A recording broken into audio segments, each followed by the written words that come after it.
It happens every year without fail. As the sun begins to dip behind the fog-draped hills surrounding Barangay Maligaya, a hush falls over the village.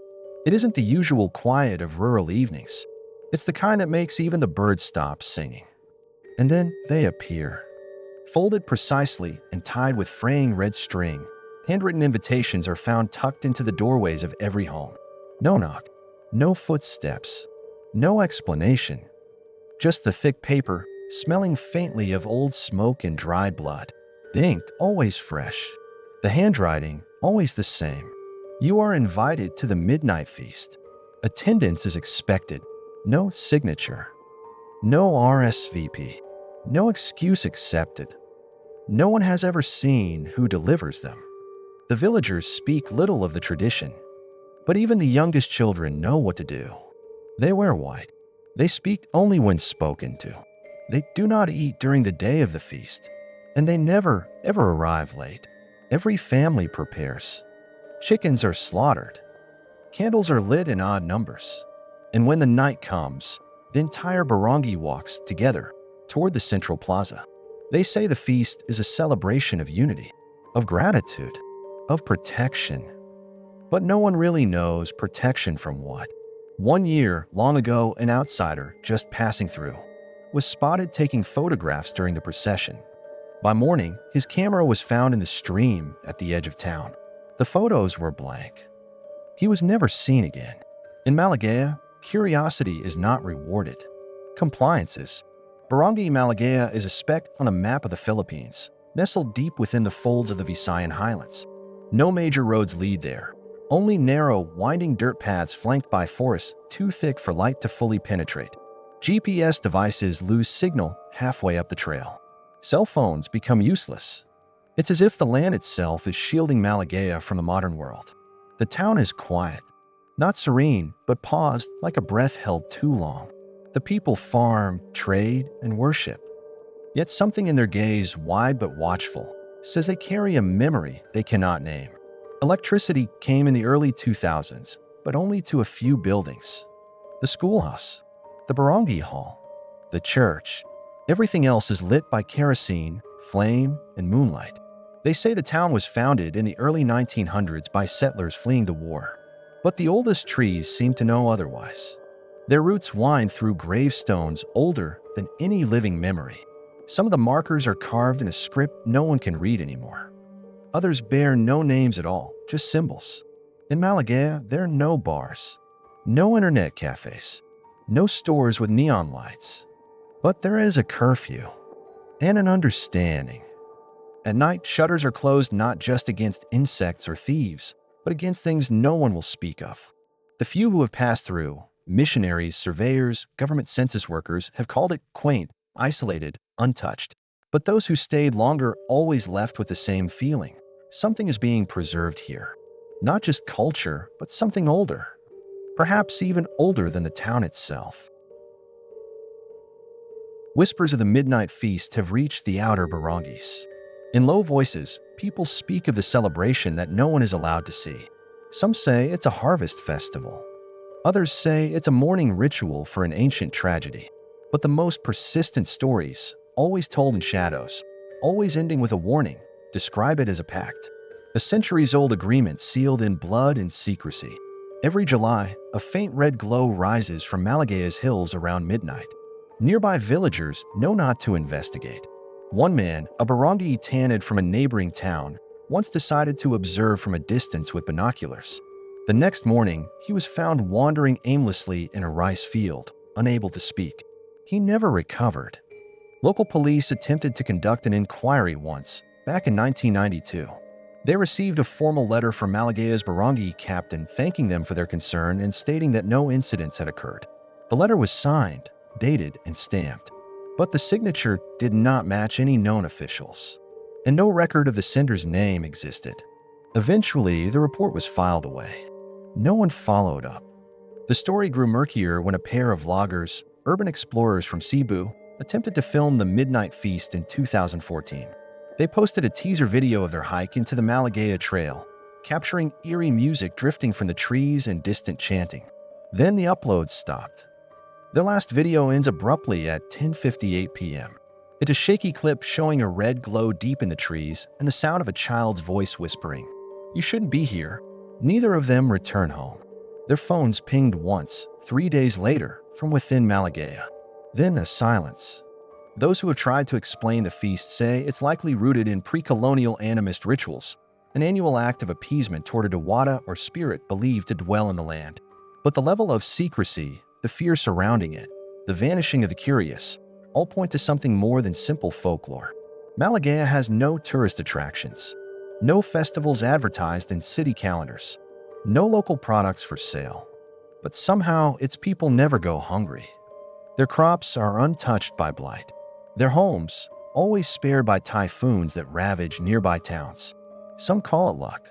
Others call it a payment. In the hills behind the Barangay Chapel, there are stone slabs arranged in a spiral. They are weathered, covered in moss and strange markings. No one in Maligaya can say what they are. But once a year, they are scrubbed clean by the elders. And once a year, during the midnight feast, the town gathers near them, but never upon them. The center of the spiral remains untouched. One elder, now blind and nearing 90, once muttered in a half-sleep, "That's where he eats." No one asked what he meant. The children of Maligaya are taught early. You attend the feast, you follow the rules, and you do not ask questions. Ever. The rule is simple, yet absolute. Those who disobey, those who speak out, simply disappear. A teenage boy once told his friends he planned to skip the feast, just to see what would happen.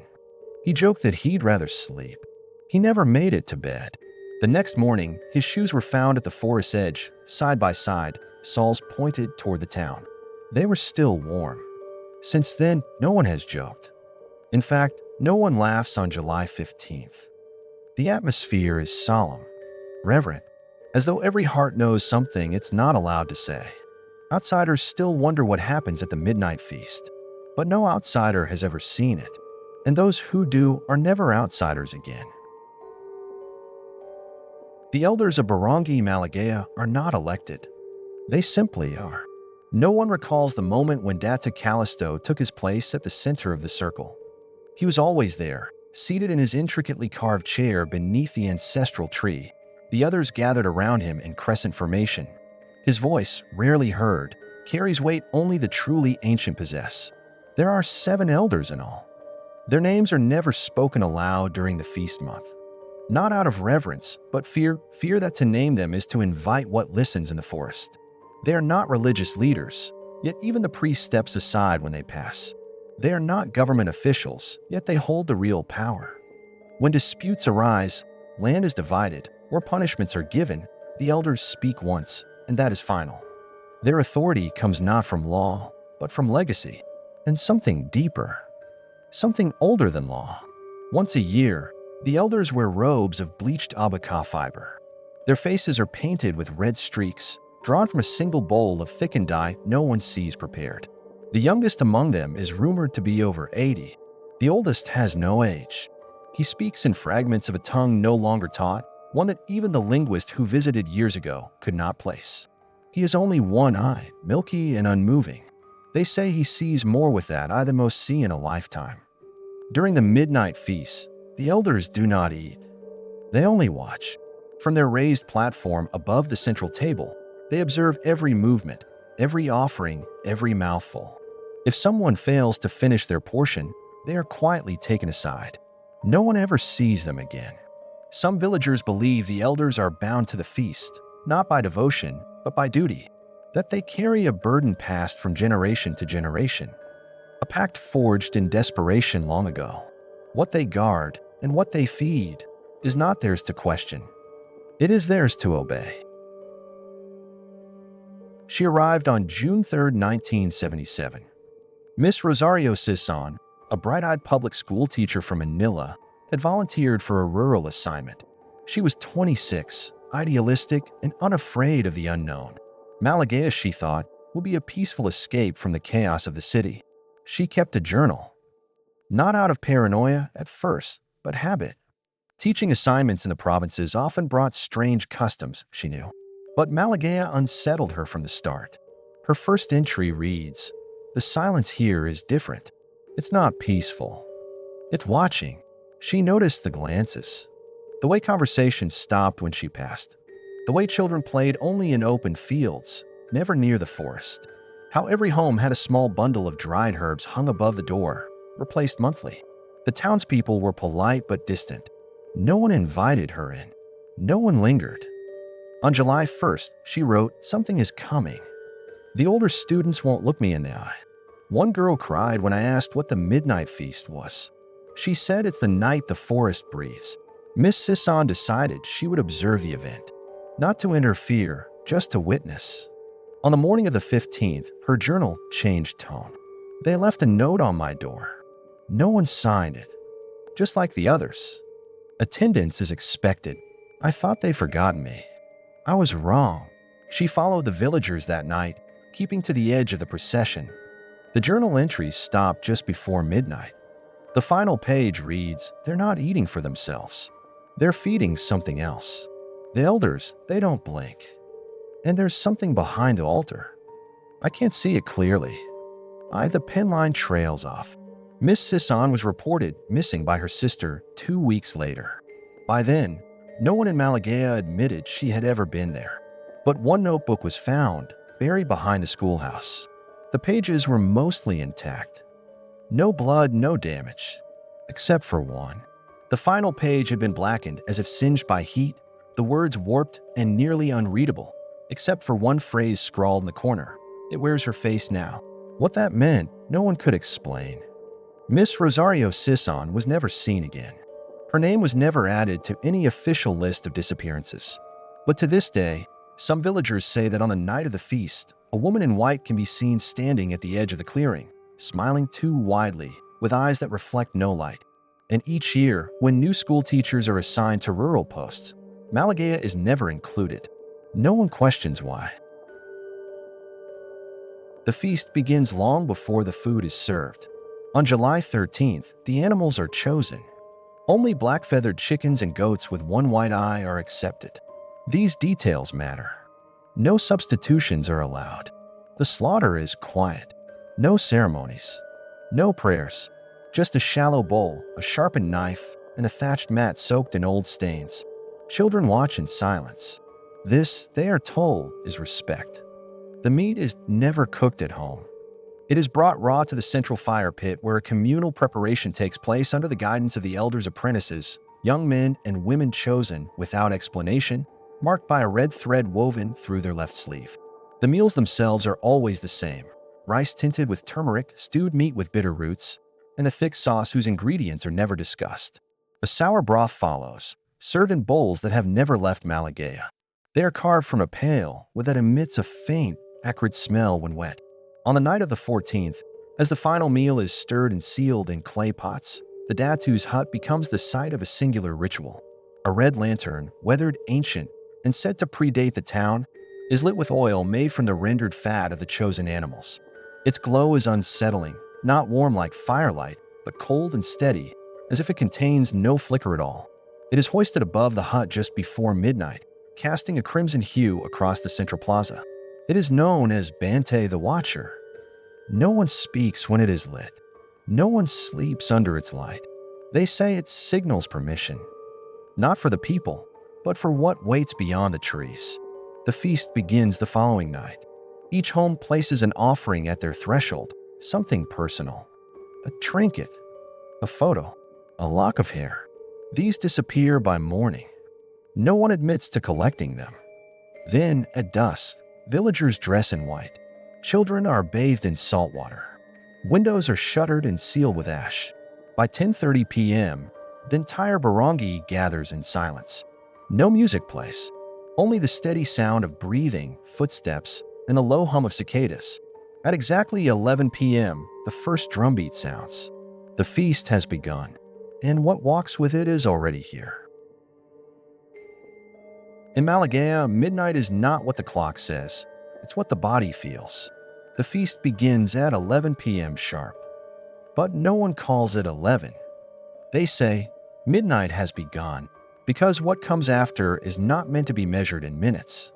The meal is consumed slowly, one bite at a time. Each villager receives the same portion, placed before them with silent precision. No one begins until the Datu lowers his hand. And then in total silence. Even the children do not speak. At exactly 11:47 p.m., the lantern above the Datu's hut dims, not flickers, dims, as if something unseen has passed in front of it. That's when the air changes. The wind stills. The fire, though strong, gives no heat. Even the insects fall silent. Between 11:50 and 12:10, the villagers lower their heads, not out of prayer, but because they cannot look at what walks among them. It is understood that during this window, the true guest of honor arrives. Only the elders are allowed to watch. They alone keep their gaze forward, unblinking. They alone acknowledge its presence. No one speaks of what they see. Not directly. But one apprentice, long ago, broke tradition. He described it in a whisper to a cousin who later fled the barangay. It doesn't walk. It flows. Its face is what you fear most, but wrong, like a painting smudged by tears. You'll know it by the cold in your spine and the smell of river mud. The apprentice vanished before the next feast. His cousin never returned to Maligaya. The villagers believe the gap between 11:50 and 12:10 is sacred, or cursed, or both, because during those 20 minutes, the village does not belong to them. They call it ang dumadalaw, the visitor, but they never say the name aloud, not during feast month. Described in fragments, always inconsistently, the visitor is said to come from the forest but not of it. Some claim it's a spirit. Others, an ancient being bound to the land. A few elders have suggested it was once human, before the first pact was made. Its arrival is marked by cold, a sudden drop in temperature, the taste of iron in the air, and shadows that move against the firelight. Only the elders see it clearly. They say it does not speak, but it is understood. At the center of the feast sits a stone bowl, never touched by human hands. In it, the first portion of every dish is placed. When the visitor arrives, the bowl empties. No one sees how. Some believe it consumes the offering. Others believe it decides who will not see the morning. Each year, one name is forgotten. Not whispered, not mourned, simply a gone. A child's drawing disappears from the schoolhouse wall. A slipper loses its pair. A voice once familiar is no longer remembered. It is said this is the price. The visitor demands not just sustenance, but silence. The maintenance of the old ways. The preservation of what was agreed upon. Those who defy this pact are marked, not with scars, but with something deeper, absence. Their memories fade from others. Their belongings crumble. Their presence dissolves like mist. Miss Rosario, the vlogger couple, the apprentice, they were not killed. They were consumed. Some speculate the visitor is not evil. It is simply a hungry, an ancient, older than faith, older than fear. Its existence, and the feast that honors it, has ensured Maligaya's survival. Crops bloom, plagues pass, storms split around the hills like water around stone. The villagers do not question, because to question is to be seen, and to be seen is to be chosen. Behind the barangay chapel, 10 small crosses stand in a semicircle, unmarked by dates, only names carved by hand. Short, simple first names. There is no plaque, no flowers, no explanation. But among the elders, it's known these were the children of 1962. That year, the feast was nearly canceled. A drought had withered the rice fields, and the elders debated whether they had enough to offer. Some argued it would be disrespectful to proceed with so little. But the Datu, then younger, issued a single command: the feast will be held, and the offering will be made. On the night of the 15th, the red lantern failed to light. The next morning, 10 children were gone. No signs of struggle. No footprints. Their beds untouched. Their names spoken once, then never again. Their families remained in Maligaya. They wept silently, then moved on, as if instructed. Some say the children were taken. Others believe they were offered. But a former midwife, now long buried, once confessed to seeing something that year. She claimed she delivered twins the night before the feast, babies born with blackened eyes and no breath. The next day, the children vanished. In the following feast, the lantern burned brighter than ever before. Not all of Malagaya's youth accept the feast without question. In recent years, whispers have grown louder. A young man named Elian, barely 17, declared he would not attend.